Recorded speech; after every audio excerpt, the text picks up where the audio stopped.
चला आज उसाचा रस पिऊया आपण. आई किटली दे. आणून ठेवले रे बाबा. द्या. घ्या. चला.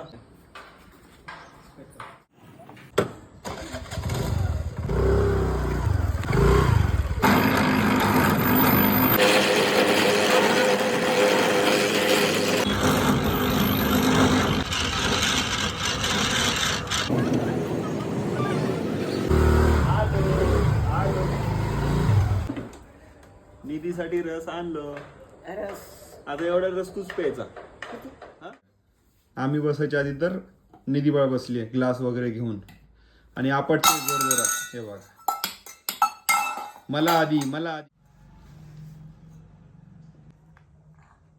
हा निधी बाळाला आवडला ऊसाचा रस. आवडला ना निधी? निधी जन्मल्यापासून पहिल्यांदाच पिते रस.